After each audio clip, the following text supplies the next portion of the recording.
Into esibalekile ku life coaching ukuthi sihlale phansi. Kufanele ukuthi si redesign your life ukuthi impilo yakho siqala kabusha. Oh, okay. Into abasibale kakhulu lapha ama goals. Oh, alright. Kunama short term nama long term goals. So kufuneka ungitshela ukuthi babuvuyana babunyesi ngicela ungisize ngalokho. Mhlambe ngenza degree akufundeki. Phasa ayinalutho ukuyenza ngejim mina singathi siyajima ke lapho. Mina bengizile into ke ithi ijim ke le. No, ngithi nayo again focus on your mind. So okay. Usuke unema defeating thoughts lapho usuzamile mhlawumbe unemicabanga especially ukubese emuva. Sokudinga umuntu ozokwazi ukufika ashintshe izinto indlela ecabanga ingqondo yakho. So you will rechanneling your life. Yay. Reprogram and akuna kuthiwa NLP kumele ukuthi ulentuwe neuro linguistic program so we reprogramming your mind. Ngoba wona uyahluleka ukuzenzela ukuyiphilela sokudinga usizo. Yeah.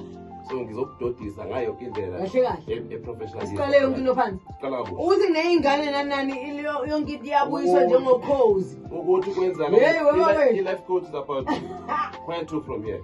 Okay. Ukuthi kwenzakaleni waphatheka wathini akusanda.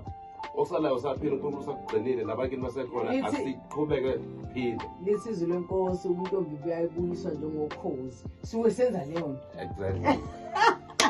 Life coaching is just simple. Ukuthi nje point to from here. Ngicela ungisize ngi-achieve wonke ama-goals ami. Ama-goals ke kube nje uwenza professional tema goals. Hlala phansi ubhale phansi. Yini be realistic, be measurable, kube achieve yonke into kunama steps akhona tema goals.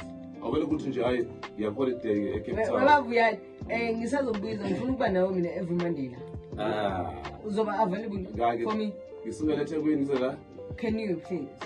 Ngingazama. Can you please? Yes. Every Monday. Ngathi kuzoba mnandi. Every Monday. I need you. Kuningi ukusamana lesikhuluma. Ngiyabona kwathi. Kuningi. Kuningi ngalendlela ukuthi mina ngingadinga ngingedwa bini. Umlaleli naye uyadinga. Angazi umlaleli udinga. Mina ngingedwa and mina mangidinga wena mina ngidinga unyaka wonke. Kuningi kakhulu. Okay. Ngicela sikhulume laphana ke Sengikhuluma inyanga samthakathi. Uthi lento yakhe ngathi manje uyayazi kodwa manje uthwele uyinyanga kodwa lento yakhe manje engathi idlozi laba phambili engathi manje nobuthakazi bamba phambili engathi nokuthwala kukhona. Kodwa ngicela ukuthi sibe la. Okay. Longo FM 80 we play you. Listen. Ayikho right le. Ngiyafika mfowethu. Siyaphila njani? Ngiyafika. Oh, asizothaka ngalo. Ngihle. Ngubani lo ngikhuluma naye? Ubheseni okhuluma naye. Okay. Yeah. Ubheseni usuka? Ehluhluka endaweni. Oh, ngwala ngakithi wena. Yeah. Oh, okay.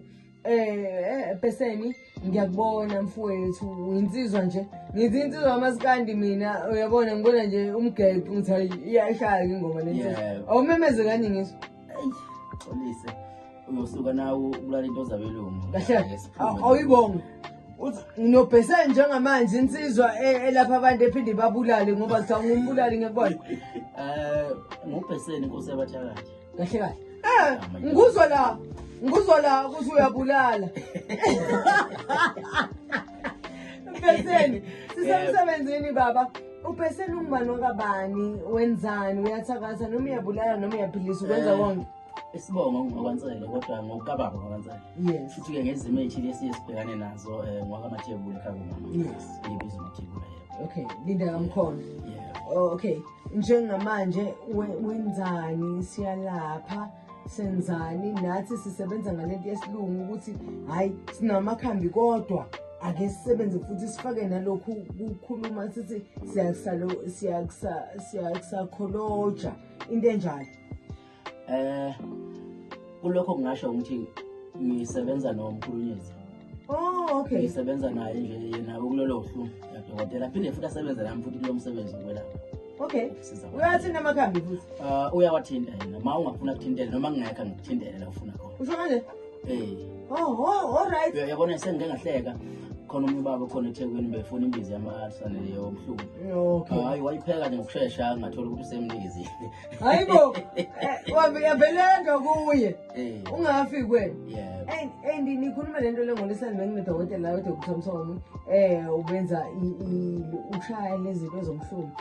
Uthi akayishaya evuthile. Wenza into engaxa. Uyahlola yini? Ngayiyeka leyo kuhlola sesiyaxoxa. Ngoba leyo kuhlola izokudumisa ikhanda. Uyafemba? Ofemba. Wenzani? Siyaxoxa ukuthi yini ezokusiza wena. Sikele ukuthi wena wake umncane bake baphendula waba isilwane wawubulala umuntu baphinde babuyisa back. Wena wazalwa umbethe bayithatha ingubo yakho no sisiza wena manje. Njengamanje ingubo yakho ibuya kanjani ukuze uphumelele wena? Lokhu ukuthi bayithatha into eyenzeka le ngeke sakusiza.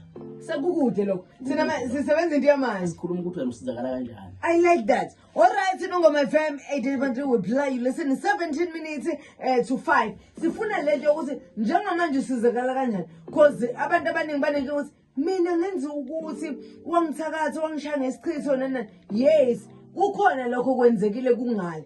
Sifuna lento yamanje dokotela. Yeah. Okay, sidila naziphi izifo njengamanje mina nawe njengamanje sengikhona mina nawe sidila ngani? Noma sishaya konke.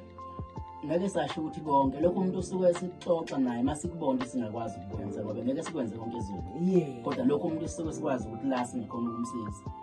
Okay, but njengabalaphi bendabuko niye ningakwazi sometimes ukuthi angikwazi ke ukwenza lokho angikwazi uyakwazi nokumtshela umuntu ukuthi cha